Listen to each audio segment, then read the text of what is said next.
Ano yung itsura ngayon? Isa lang sinasabi niya, uy, sali ka dito, maganda to. After 1 year, sali ka dito, may bago, maganda din dito. After 1 year, sali ka uli, may maganda, bago uli dito. Ikaw, sali ka ng sali, wala naman napupuntahan, puro sarado na. Tama ba? Ang masakit niyan, pag uwi ka sa bahay niyo, reaction ng mga kapitbahay, mga kamag-anak mo, oh, yan naman si networking! Tama? Kaya pag ikaw, member ka, masusulog ka talaga eh. Ayaw ko na networking. Kinahihiya ka na mga kaibigan mo minsan. Pero mga kaibigan, kami ho, convince ho kami. May pera ho. Sa ibang bansa ho, pag sinabing network marketing, katulad nung galing kami ng Amerika, ibang klase ho. Pag umattend kayo ng seminar, puro nakapostura ho. Formal attire ho. Napakaganda. Pag sa networking, believe sila. Dito hindi ho. Kinahihiya ang networking dito. Mga kaibigan, isa lang naisip namin. Bakit tayo sali na sali sa kumpanya nagsasara? We've decided, August of 2005, sabi namin, tayo na lang magtayo para di na magsara. That is the idea, August of 2005. Mga kaibigan, matagal na ho kami sa network marketing. Marami na ho kaming kumpanyang pinalaki. Marami nagsara. Sino naipit sa gitna? Kami ho, tayong sumasali. Bakit? Imbita tayo na imbita. Tapos yung may-ari, sasara. Sino napahiya? Di tayo nag-iimbita. Nakuha niyo ako? So, pag-aralan niyo yung mga may-ari, hindi naman network marketers. Mga negosyante ho. Iniipit lang ho tayo. So we've decided, kung kaya nila, kaya namin. Pero ngayon, hindi namin sasara. Bakit? Network marketers na ho kami. Nakuha niyo ako? Mga kaibigan, naghanap kami ng produkto. Hindi ko na-explain product. Na-ready na ho. Yung C24/7, yung complete, kinuha namin exclusivity from Nature's Way. Ladies and gentlemen, may nagtanong sa amin, kung talagang maganda yung produkto, kung talagang sinasabi niyong maganda at mabisa, bakit wala sa TV? Bakit wala sa Mercury Drug? Bakit wala sa mga magazine? Bakit ngayon ko lang narinig yan? Yan ang tanong sa amin. Mga kaibigan, yun na nga ho eh. Kaya ho kami lumalaki. Because of a simple idea. Bakit binigay sa amin Nature's Way exclusivity? Because of the simple idea. Ano ho yun? Yung user pwede maging pusher. O para maintindihan nyo, sino kumikita? Yung user o pusher? User. Pusher. Anong user? User ka, no? Mga kaibigan, kaya pag kayo member dito, may nagtanong sa inyo ang trabaho mo, sabihin nyo, pusher. Mga kaibigan, pag tinanong, ano yung pinupost mo? Nakakabaliw. C24/7. Mga kaibigan, now, ayoko na pahabahin pa. Pag-usapan natin, paano naman kikita. Mga kaibigan, may tanong lang ako sa inyo. Sino ho dito ang gustong kumita ng pera? Pwede makita yung kamay. Maraming salamat ho, maraming salamat. Alam, hindi ko alam bakit yung iba di nagtatas ng kamay. Hindi ko rin alam kung natanong na ito. Pero alam niyo ho, I've been doing this for the past 12 years. Isa lang ho sasabihin ko sa inyo. Pag hindi ka nagtaas ng kamay, tuwing tatanong yung tanong na yan, merong nasa itaas na nakatingin sa atin sa baba. Pag hindi ka nagtaas ng kamay, hindi ka niya bibiyayaan. Uulitin ko ho yung tanong ko. May pag-asa pa yung hindi nagtataas. Sino ho dito gusto mo yumaman?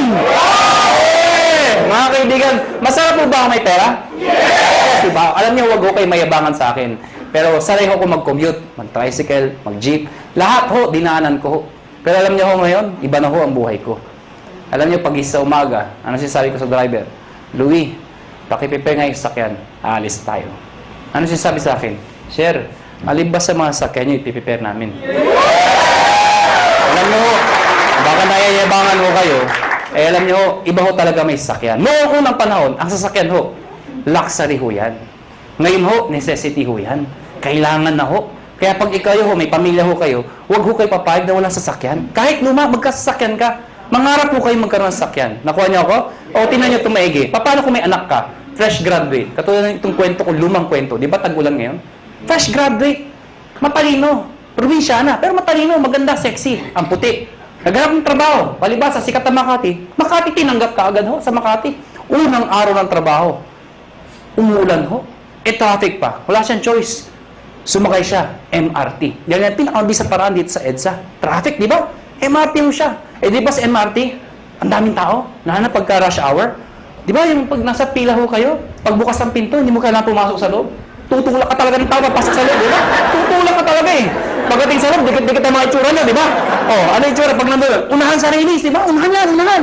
Pagtakbo ng MRT, di ba? Maya-maya, pre ng MRT. Pag pre ng MRT, babae maganda, may tumusok sa likod. Sinilip niya ngayon, may lalaki. Sabi niya, Manong, yung payong mo tumutusok. Galit na galit. Takbo ulit yung MRT. Pag pre ulit, may tumusok na naman. Manong, yung payong mo tumutusok. Yung lalaki, sabi, ang lalaki, alam niyo, pag pre ng MRT, ay, grabe talaga, ang lakas, ay! Manong! Sinigaw ng babae. Yung lalaki, dali-dali bumaba. Sabi ng babae, wala naman payong. Ano yung tumusok? Kayo, how would you like to spend the rest of your life? Gusto nyo ba natutusok? Pag may kotse ka, hindi ka matusok. Ito na nga. Baka may first time. Tama na, tusok! Paano makikita? Mga kaibigan, dapat makonvince mo tayong lahat na ang kumikita o yumayaman ay negosyante. Tama ba ako? Hindi ko nila lahat, pero kadalasan at karamihan. Yung mga nag-abroad, sasabihin nyo, hindi, kumikita rin yung mga nag-abroad. Totoo yun. Pero pag uwi nila dito, bitbit na kanilang mga kinita, ininegosyo rin ho nila yun. Dahil kung di nila ininegosyo, mauubos din ho yun. Babalik na naman sila sa abroad. Paano pag tumanda na? Magulat na sila, wala silang napunda na negosyo. Nakuha niya ako, bottom line, negosyo. Ang problema ho, kulang ho tayo saan? Sa finance, pera, kulang ho. Good news po. Itong negosyo papakita ko sa inyo, pag ikaw nag-join, bibili ka lang ng isang package namin worth 7,980. Package ho na, nahihinig ako siya, sabi nyo. Sa mga first time, kaya pala! 7,980, ha? Tama ba ako? Kitang-kita ko isang babae, itsura niya. Tumingin ka na, hindi ko tuturo ko saan, basta yung suot niya, flesh. Alam mo mga kaibigan, 7,980, hindi importante yung lalabas. Ang importante, yung babalik. Hindi naman yung... Paano maintindihan nyo? Di ba sa POEA, ang dami pumipila? Bakit? Sa kagustuhan na makapag-abroad. Kasi alam nila, pag nag-abroad sila, malaki kikitain nila. Pero alam ng lahat, pag sila pumila sa POEA, may pera o wala. Pag sila na-approve, maglalabas din sila ng pera.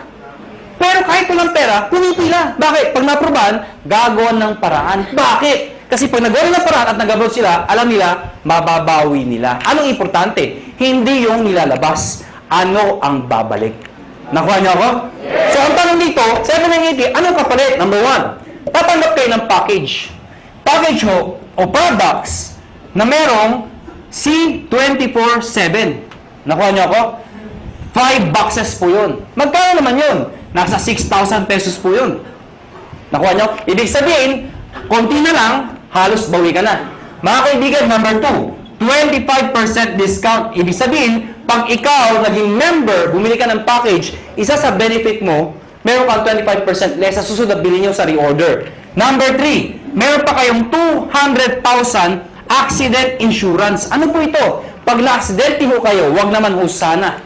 Pero pag kayo na-aksidente, at least insured ho kayo ng 200,000. 6 na ho ang tumanggap nito.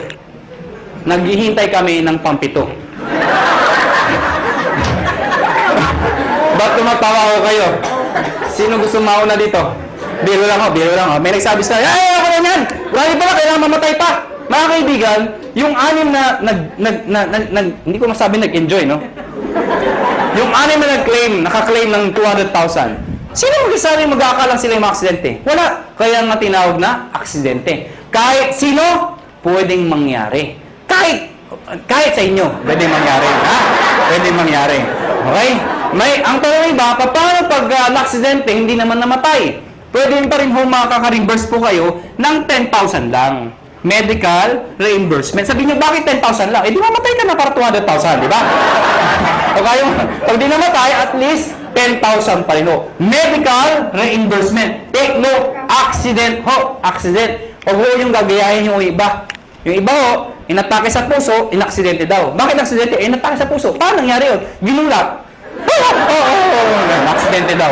Eh, hindi naman ho na, hindi aksidente yung gulat. Ano ha? Yung iba naman, sabi ko, medical reimbursement. Nauntog ho, duguan pumunta dito. Sa yung 10,000 ko ha, duguan ako. Ano yan ha?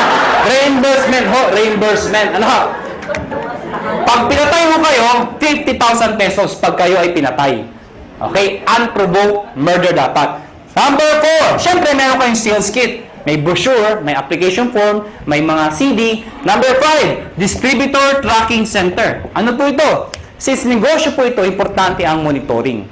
Sa madaling salita, accounting. Kung ikaw ay walang alam sa negosyo, mahina ka sa computation, sa math. Paano na yun? Good news po. Lahat po ng computations kami hong gumagawa.